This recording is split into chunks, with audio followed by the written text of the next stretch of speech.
This is Sekiro Shadows Die Twice. We're on the Xbox Series S. Be sure to like the video.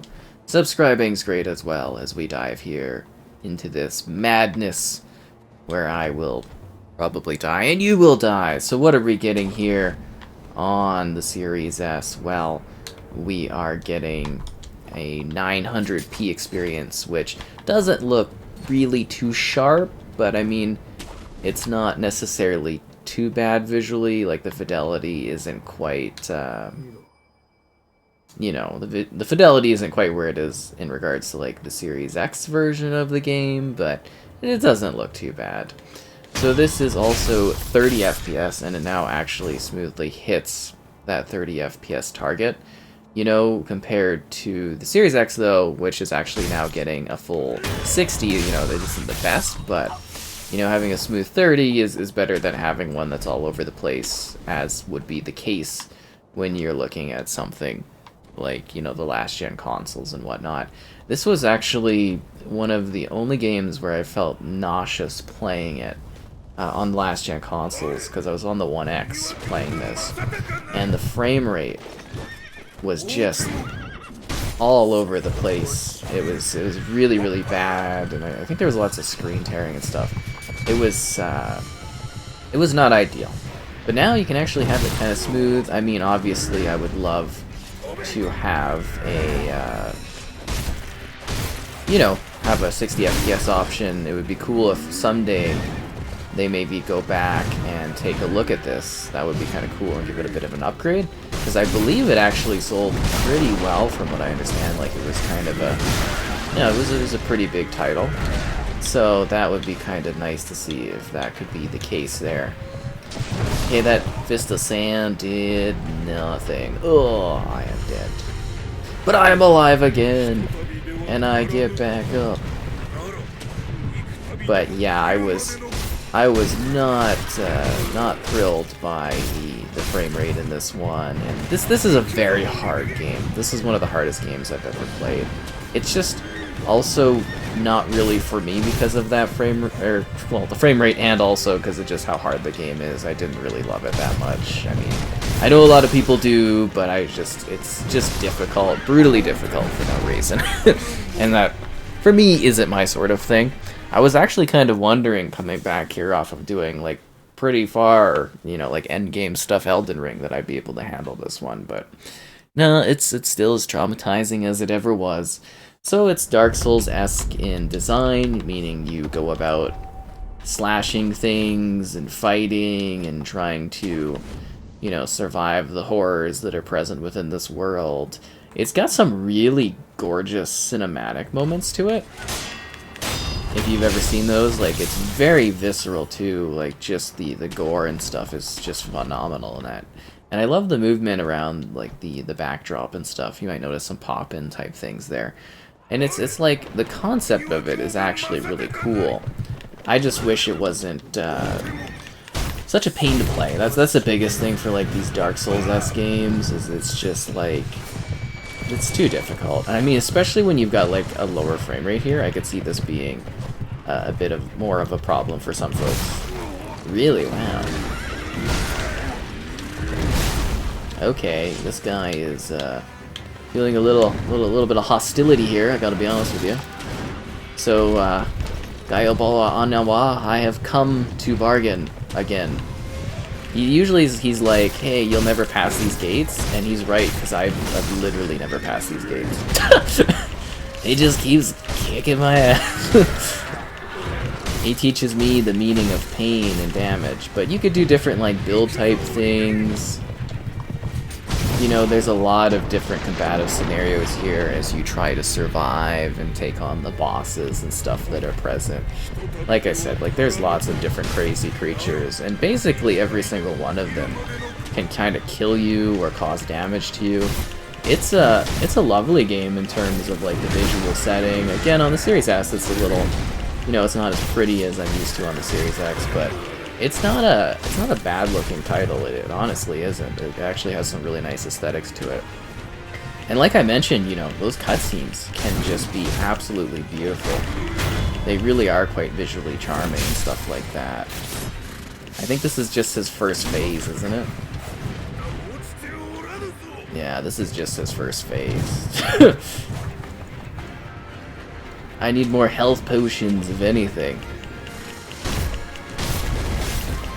I don't know, if you like the Dark Souls games, if you like Bloodborne, if you like Elden Ring, you might find this one to be kind of intriguing. I myself just find it to be a never-ending loop of death and sorrow, and yeah.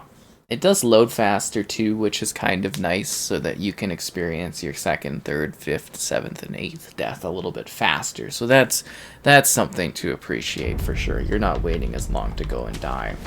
It is mostly linear in its design. Like, you've got these, as best as I could describe them, kind of like these open world hub type areas that you are visiting and working through. But the actual focus of where you're headed and what you're doing is quite linear in that regard. So just keep that in mind gameplay-wise. Yeah, that looks pretty flashy. I like killing the regular units in this game. It looks really, like, just very aesthetically pleasing. Like, they got a lot of nice-looking stuff in this gameplay-wise, but it's just, like...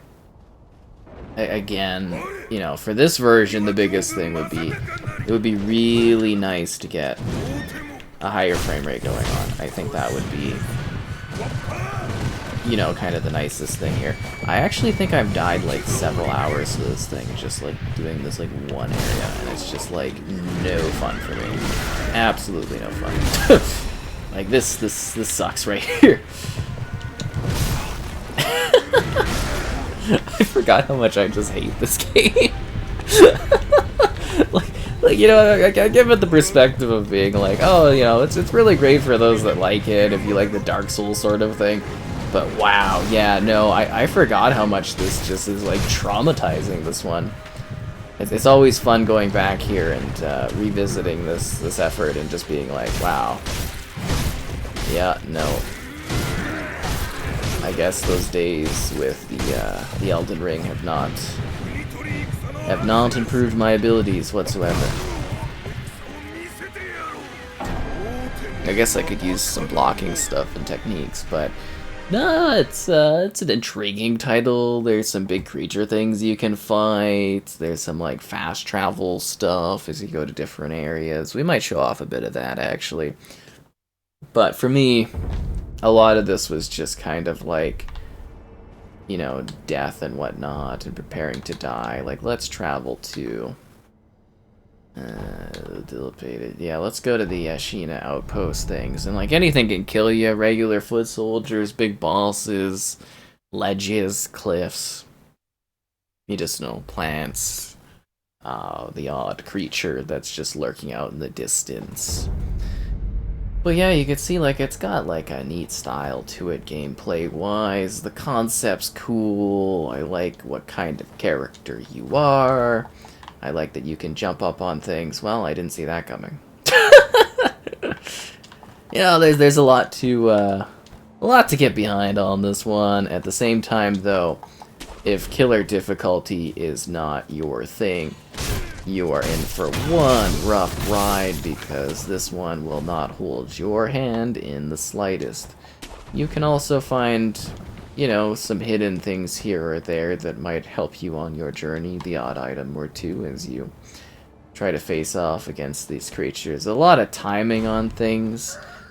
I guess this one is a bit more timing, you know, even look at some of the later experience like Elden Ring is a bit more random for its bosses, but this one is definitely like a lot of, you know, timing hits and stuff like that, and patience and whatnot, so I guess it depends on the type of player you are, and what kind of crazy damage that you can handle, and if you can endure the frustration of the samurai battling. Like, isn't that just intensely sick? I do like that aspect of it. I'm just gonna drink one of my healing gourds. And I'm sure you could, like, probably improve your character further by going out and, you know, grinding stuff and whatnot, but yeah, this game was just freaking brutal for me. I definitely don't have fond memories of it. Looking back upon it, Yeah, it's just one of those ones I just was kind of like, no, this is not for me. I cannot do this. You know, it won't be for a lot of people, I think it's the biggest thing, but for some, they'll just love what this has to offer, right? Like, for some people, this is just their bread and butter. They love the challenge. They love the visceral intensity of the frustration of having to do things over and over again. Not really my cup of tea, that's for sure. I mean, again, like, I was stuck through Elden Ring, basically, but, I know my limits on stuff too, right? That's a big thing. It's just being like, yeah, no, I can't do this type of thing. Well, at least I have ashes so I can throw at people's faces. And the shame is, I really love, like, the movement and stuff in this. It's pretty neat, right? You're kind of like a Spider-Man type character, where you're, like, flowing around and, you know, doing assassination things. Like, that's pretty cool, right? But, like, yeah, you can also look at it from the perspective of like, oof, this is quite a hollowing experience for some people. Not the easiest of things. And then there are remnant things of other people doing stuff, and I think the biggest thing to appreciate is kind of the world design, but doing 30 FPS on this is just like, I don't know, it still kind of has like a really... Like, it feels almost, again, a little nauseating. Maybe it's just, like, this game in general has, like, this thing to it. When I did play it on the Series X, though, and I got that actual, like, smooth 60 going on, I definitely felt, you know, as though it was, like, finally a point where I could play the game easily and not have that issue. But even, like, going back here and just kind of doing this, I'm kind of, like, it feels really quite nauseating again.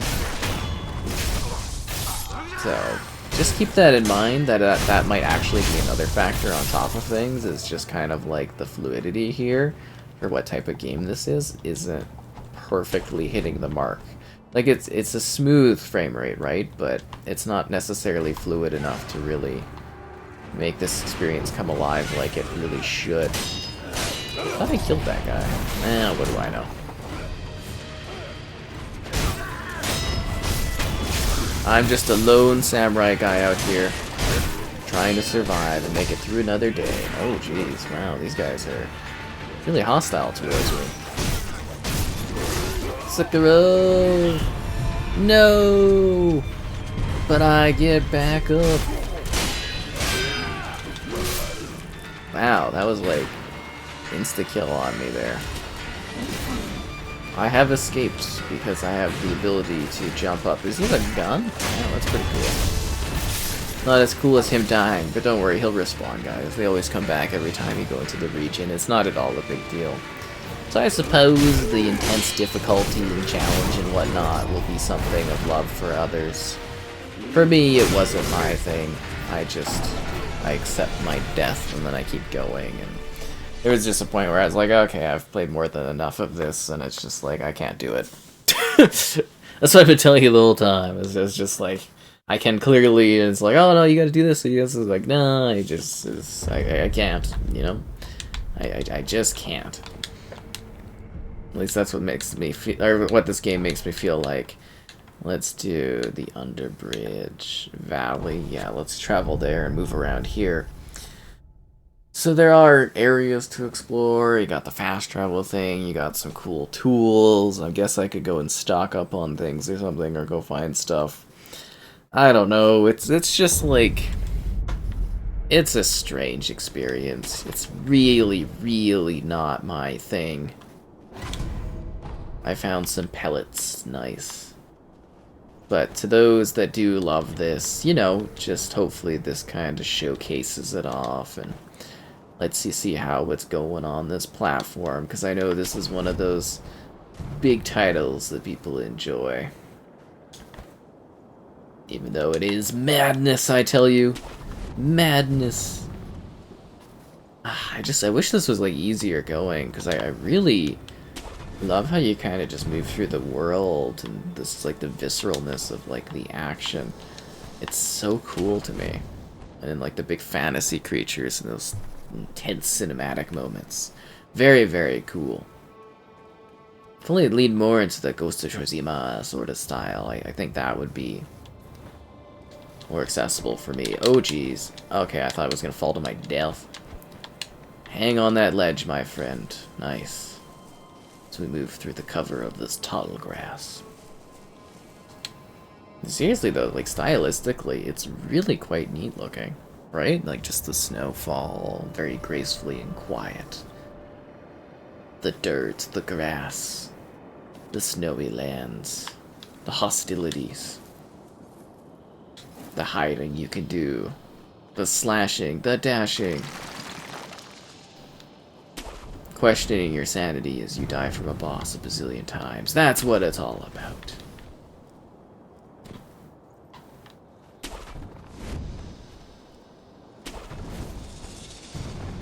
Actually, I kind of want to go the other way. See, isn't that neat?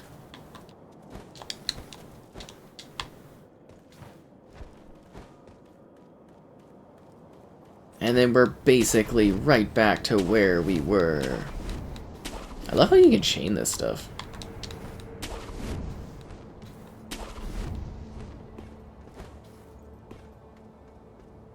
Just majestic.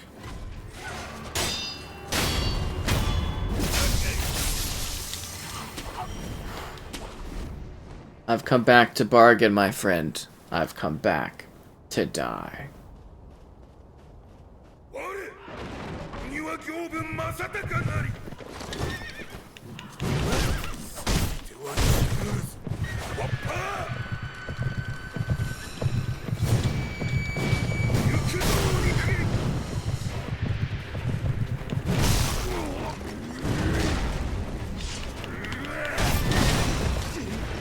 He always gets me.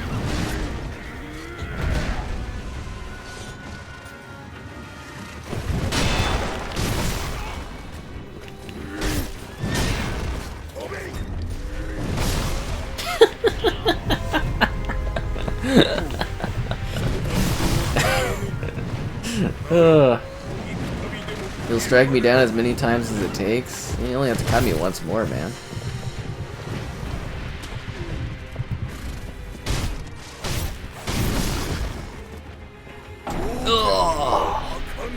The castle gate remains closed.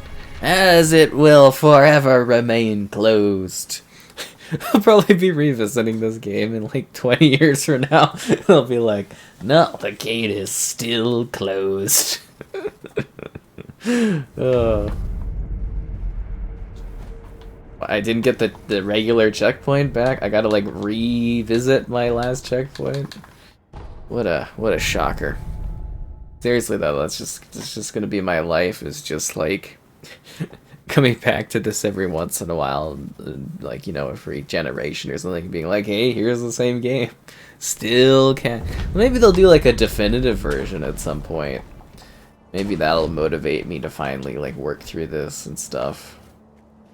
Get like a cleaner frame rate going, higher resolution. That's where it's at. It actually is really good on the Series X. Like honestly, I would, you know, if you are going to venture into this, I highly recommend it on there. This isn't too bad either. Like, it's playing relatively smooth, and it doesn't look too bad. And, you know, keep that in mind, I guess. It's not fair. He's got a horse. And a very long, like, swinging motion.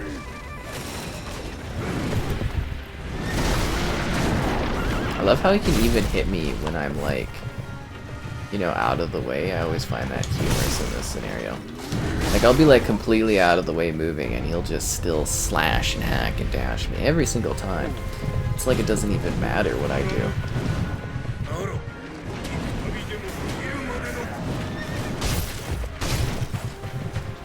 And don't worry, I've come close multiple times. Doesn't mean I'm ever gonna actually be able to do this one. Yep, that's life. That's Sekiro. Shadows are dying so many times. Like even doing that ability to get close to him, it just like automatically just shuts it down. He's like, I don't think so. These castle doors remain closed. And I believe him. He's right. This guy, he's He is completely right. He knows everything about these doors, and he's like, they are closed, they will remain closed. And I think there's a point where I just have to respect that this creature knows these games and this world, those doors are shut.